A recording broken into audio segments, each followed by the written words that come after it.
Olá, nono ano, tudo bem?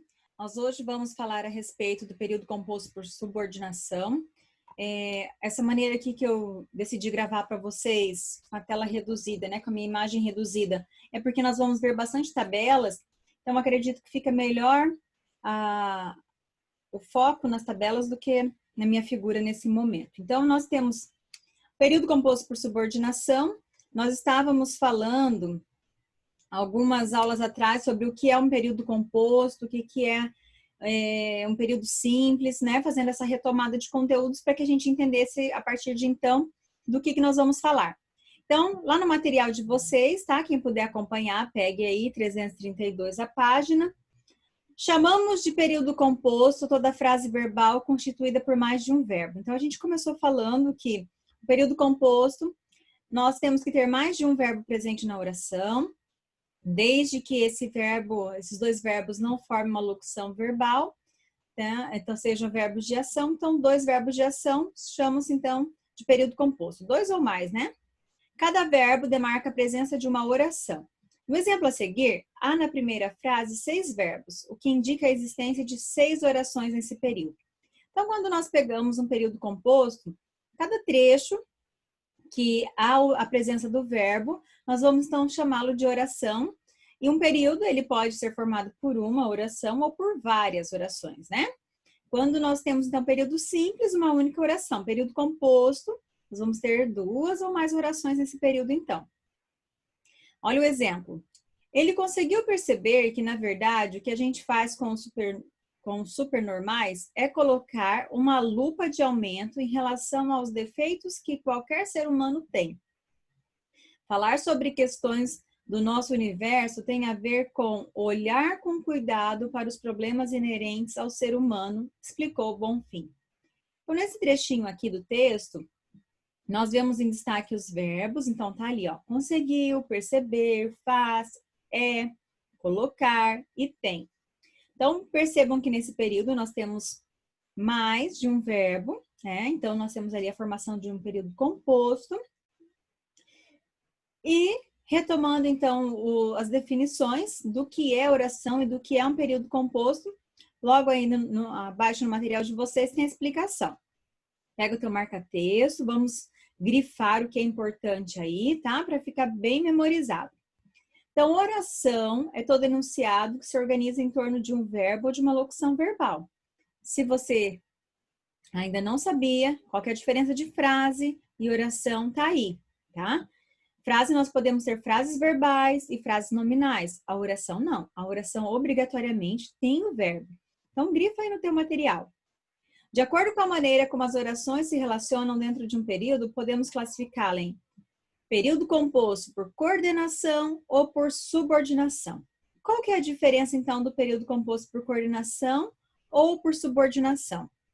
Quando nós temos um período composto por coordenação, cada oração possui o seu próprio sujeito e predicado. Essas orações independentes se associam no período por meio de uma conjunção ou não.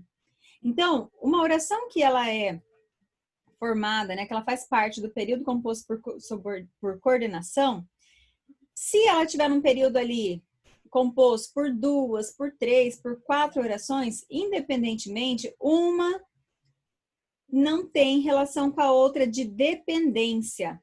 Nós podemos ter conjunções, né, como o e, como o nem, né? Só que essas orações, elas não são dependentes. Uma oração não depende da outra. Então, por isso que ela é chamada de coordenada, tá? É como se elas fossem independentes. Já as orações subordinadas, quando a gente fala de subordinação, nós estamos falando de dependência. Então, toda oração subordinada, todo período composto por subordinação, quer dizer que a minha oração subordinada, ela tem relação com a minha oração principal.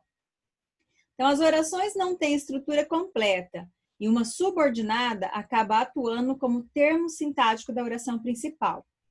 Então, a gente viu ali na oração coordenada que as coordenadas possuem tanto sujeito quanto predicado, então elas são independentes.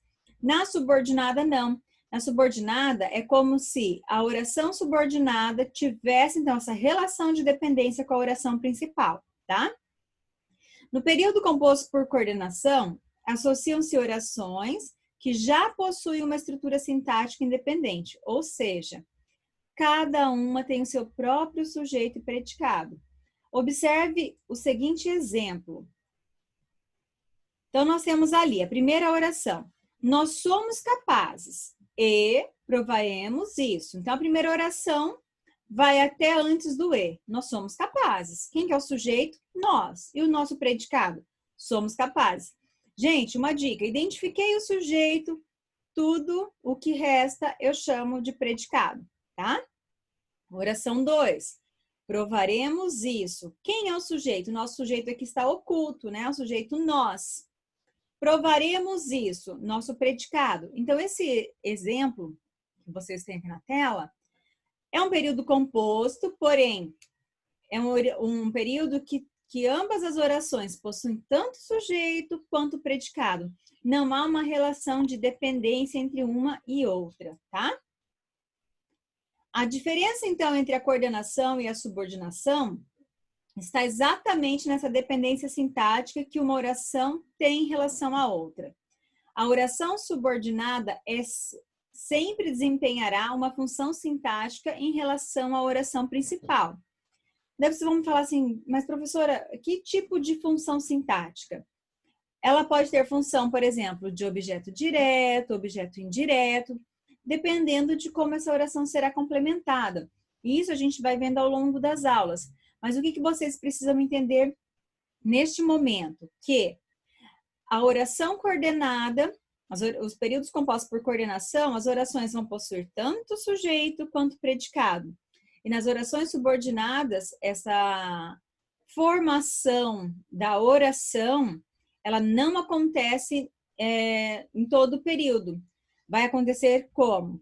Eu vou geralmente encontrar o sujeito na primeira oração, e na oração subordinada, eu vou encontrar um complemento para minha oração inicial, para minha oração principal, tá? Vamos assim chamar. Então, olha um exemplo. Eu consegui compreender nosso ponto de vista.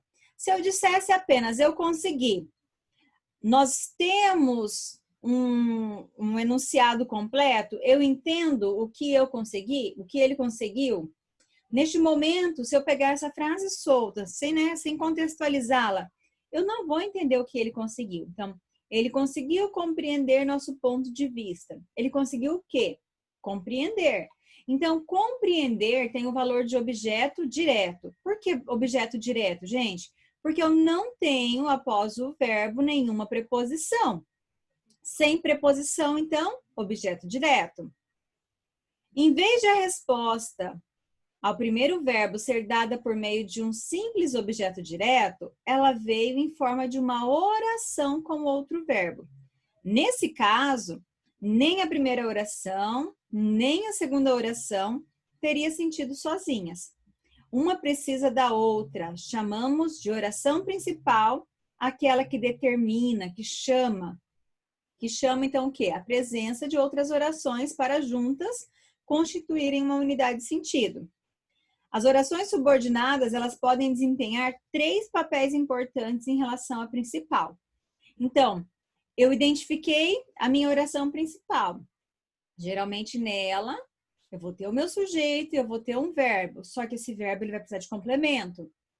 E essa oração subordinada, então, ela pode ser uma oração subordinada substantiva, adjetiva ou adverbial.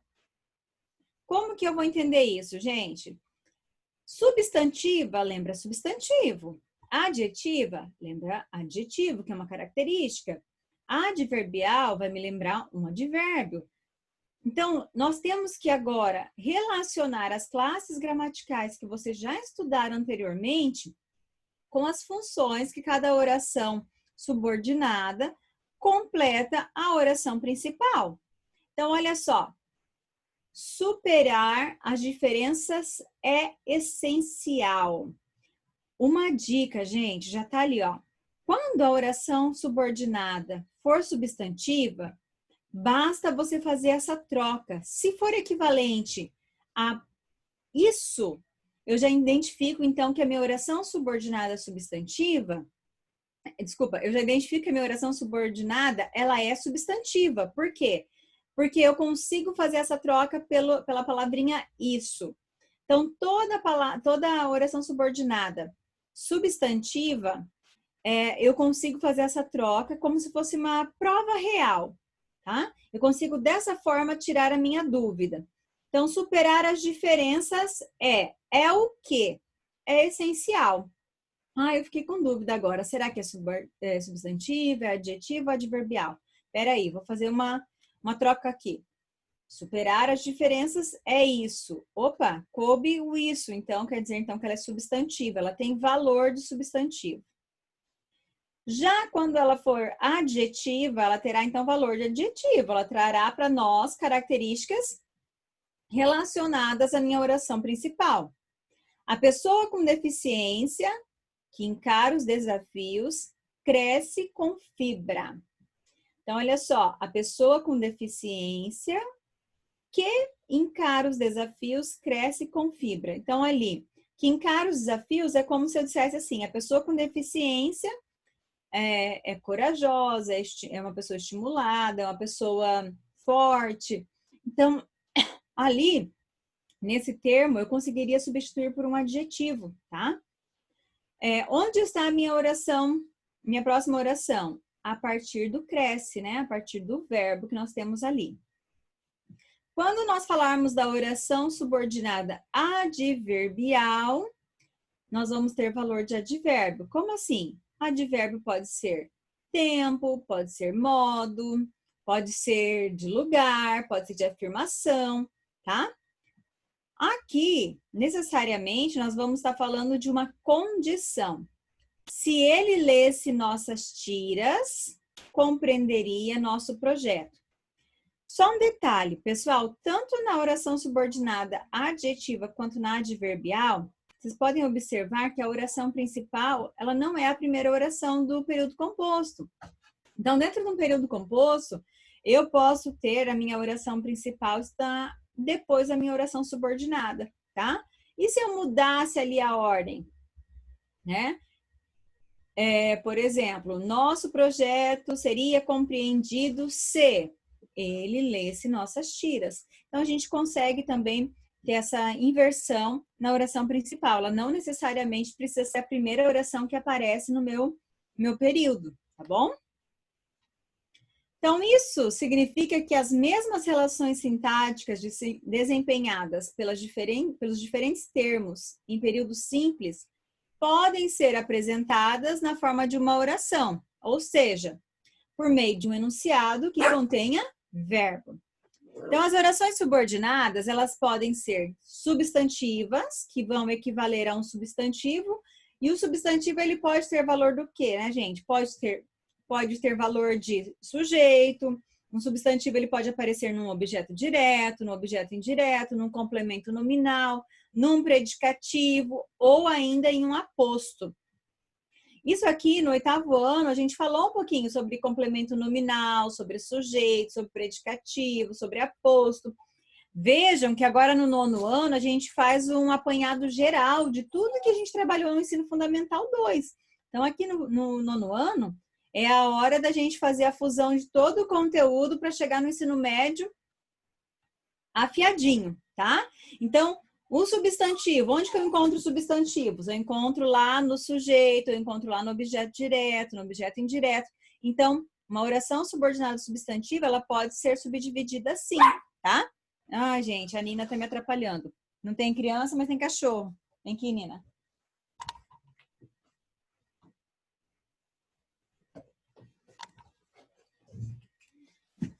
Depois, então, ele conseguiu compreender nosso ponto de vista. A nossa oração principal, ele conseguiu. Ele conseguiu o quê, gente? Eu consigo trocar pelo termo isso, né? Equivale a isso? Ele conseguiu isso. Opa, eu consigo. Então, eu posso classificá-la como uma oração substantiva, tá?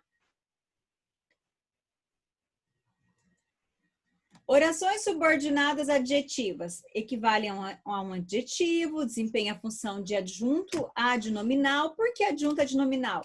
Porque o adjunto adnominal ele vem sempre com o substantivo.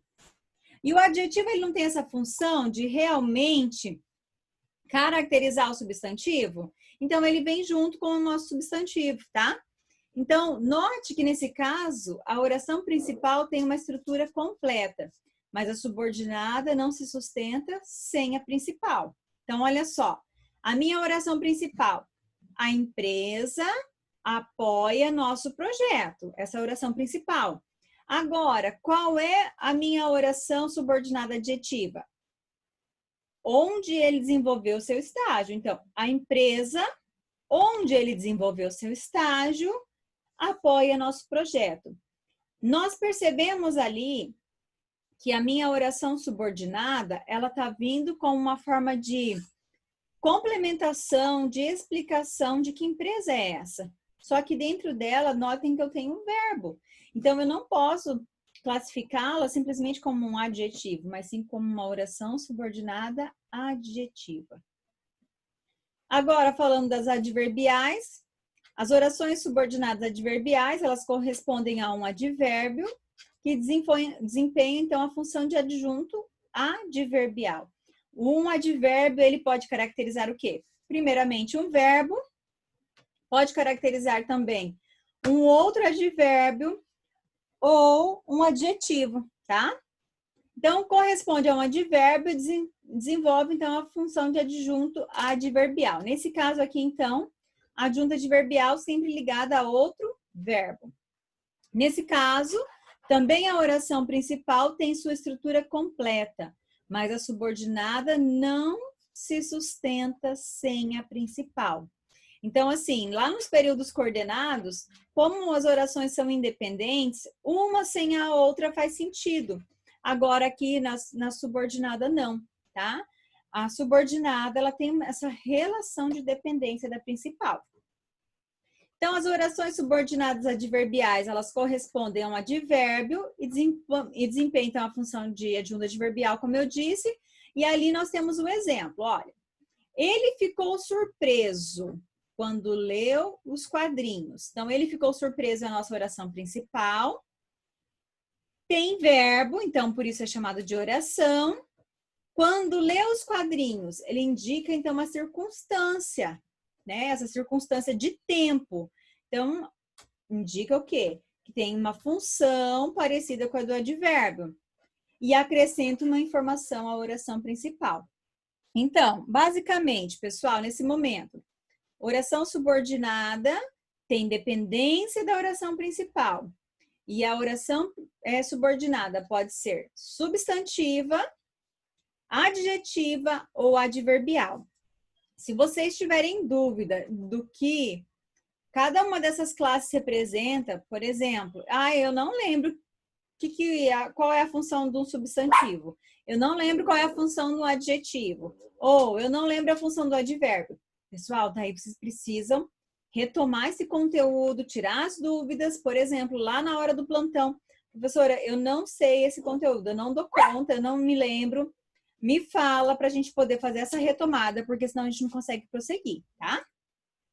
Então, agora, vocês terão aí algumas atividades para serem feitas. Eu marquei aqui páginas 232 a 242, só que fiquem tranquilos, porque tem umas 3 ou 4 páginas aí que são essas tabelas que eu projetei agora para vocês.